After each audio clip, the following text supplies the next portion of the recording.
So I'm about to go to a film lab here in the UK that specifically has a darkroom that I'm going to be able to use to develop a roll of very special film. And that roll of film is this one right here. This is Kodak infrared color film, but it's also known as Kodak AEROCHROME. So originally this film was designed to be used for aerial surveillance, and the infrared sensitivity meant that it was easier to be able to spot things from up high. What it does in real terms when you develop it is it makes a lot of greens turn sort of pinky red type vibes. And it's a bit of a thing on social media, people trying to achieve the same colors as an original roll of Kodak AEROCHROME by emulating it with Lightroom presets and that sort of thing. I've always wanted to shoot a roll of this film. The trouble is, it is hella expensive. But I managed to find this roll on Facebook Marketplace. This one cost me £45, which in respects to like other films is still seriously expensive. But when you compare this to some of the prices that they go for on eBay, I actually managed to get a bit of a bargain. The only thing is, this is the older type of Kodak AEROCHROME, and it uses completely obsolete chemical process called E4, as you can see on the canister here. Now, the best thing to do in this scenario is to develop this in C41 chemistry at room temperature. I found a really good guide online of how to develop this specific roll of Kodak AEROCHROME, along with all the other types of AEROCHROME as well. I'll leave a link to it in the description of this video, but according to those instructions, what I had to do is go and find a darkroom and develop it, and then in between those steps, the bleach and the fix step, you kind of have to submerge it in the chemistry and then check it every 30 seconds in the dark. So I need a darkroom, and that's exactly why I'm going to ClickerSnap today. ClickerSnap are great friends of mine. They're a brilliant photography website, but they also have a film developing department and a darkroom that is free to use. So I'm going to go and use their facilities. I'm very thankful to them for having me today, and I'm going to see whether I can get anything off this roll of film. At the moment, I'm thinking there's like an 80% chance that this isn't going to turn out, because the thing is, by developing it this way, there's a high chance that the emulsion will literally just lift off from the backing of the film, and something else might go wrong in the process. I've heard it's extremely difficult to get anything at all off this type of Kodak AEROCHROME, but I feel like I've got the best chance if I go to a proper darkroom. So that's where I'm heading right now, and I'm going to take you on the journey with me to see if I can get anything off this roll of film. Now, because this AEROCHROME looks so cool when shot with like a lot of greenery around, I actually shot this roll in Florence in Italy, in the Tuscany hills. It was bloody glorious, and I'm hoping that these photos turn out okay, because the location I shot this in was absolutely beautiful.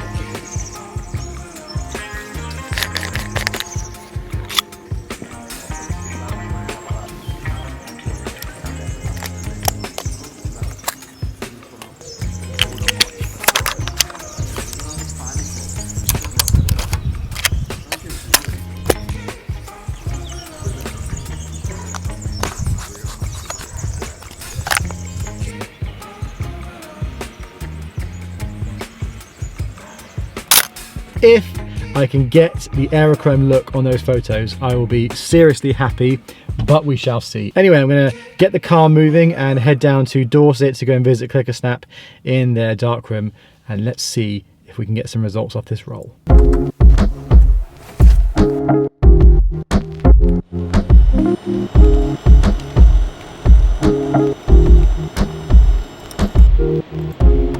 So I'm here in the darkroom at my friend's ClickerSnap's offices in Wimborne in Dorset. I'm about to try and run this old roll of AEROCHROME through some C41 chemicals to see if we can get anything vaguely usable. I'm excited, I'm nervous. I have a high feeling that it's not going to work, but we're going to try and see what we can do. So I'm going to turn off all the lights in here to see what we might be able to get.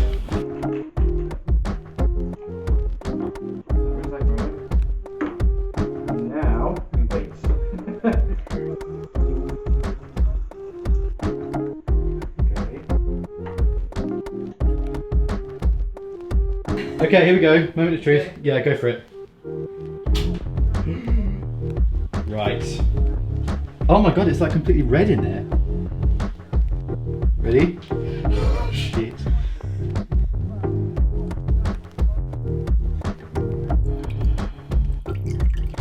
Okay. I think it's good. Oh my god, there are definitely photos. Can you see them? Yeah. Yes! I mean, that's better than I expected. So I'll take it as a win. Oh my god. I mean, there's stuff on there, isn't there? So if there's one usable image, that's a massive win. Yes! I think something's happened. We've got something. There's something there, yeah. So I'm now back in my little home studio here with the scans from the roll of AEROCHROME, and we have some results, ladies and gentlemen. Now, as predicted, most of the roll has come out of that crap, really. So I'm going to show you on the screen now. So this is what a lot of them look like for reasons completely unknown to me. It's really foggy. I mean, this could be because I loaded it in the sunlight, which I was warned not to do. But I didn't realise that until afterwards. To be honest, most of the roll has come out like this. If I show you some more of them, you can see some of the stuff that I was trying to take photos of, and you can see an image there, but it's very weird. It's definitely not the AEROCHROME look that I was going for, but you know, you live and you learn. However, as we get through the roll, gradually the photos start to look a bit more like real AEROCHROME photos when you can't see something like this. Now this, I don't actually know what happened with this, because to me it seems like the colours have reversed themselves to what AEROCHROME normally is, but I think it actually looks really cool. Very Stranger Things vibes I'm getting from this photo. And similar to this one as well, you're starting to get a little bit more of the AEROCHROME vibes. Again, a lot less than I was hoping for. However, at the end of the roll, there are, how many have we got? 1, 2, 3, 4, 5, 6, 7, 8 photos that have come out, and they look basically exactly like how I wanted them to, which is amazing news. So here we go. This is the first one. It's just, I mean, look at that. How cool does that look? It's just absolutely mental that this film's been able to do this. And I'm so glad, you know, when you look at the previous results and the lead up to these photos, these ones just seem to have kind of come out fine. I don't see how exactly, but this one is an amazing scene. It's the view out from the garden of the house that I was staying in the Tuscan Hills, which is amazing. Got a little pond in the middle there, which is where little frogs lived and stuff like that. And this was, I guess, kind of looking towards dusk in the evening, but the colours I think just look really cool. Again, similar vibes with this one.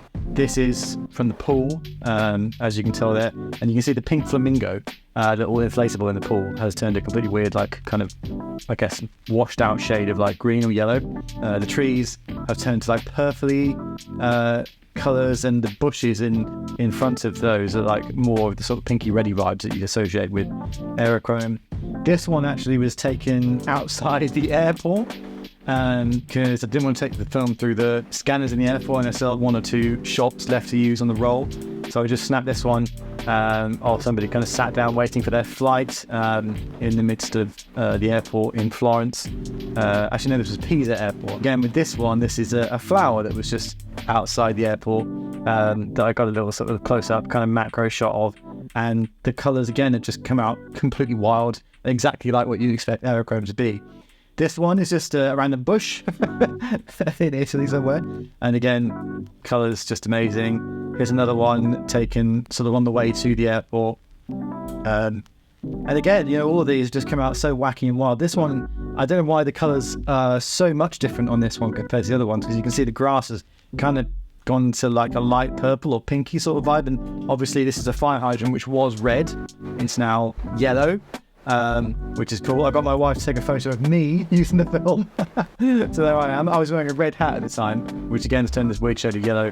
And then the bushes behind and the sort of foliage has come out of these just wild, crazy colours. My shirt had a bit of a red tinge to it as well, which is just completely gone. But I kind of love that. I mean, I think it's got a very unique vibe. You're not really supposed to take photos of people with it, because they, well, the colours go weird, like skin tones particularly, go a bit like you can see in this one. And then I'll say the last one, which I think is my favourite of the lot. I think this one's come out the best of them all. Which was, I can't remember exactly where we were, one of the little towns around by Florence. I just took this photo of, sort of the like church tower, surrounded by trees in the foreground, which have all got that sort of red pinky hue to it. And yeah, really happy that this one came out. So in the end, we've gone and got ourselves 7 or 8 usable images from this roll, which actually was kind of beyond my wildest dreams, so I am very happy.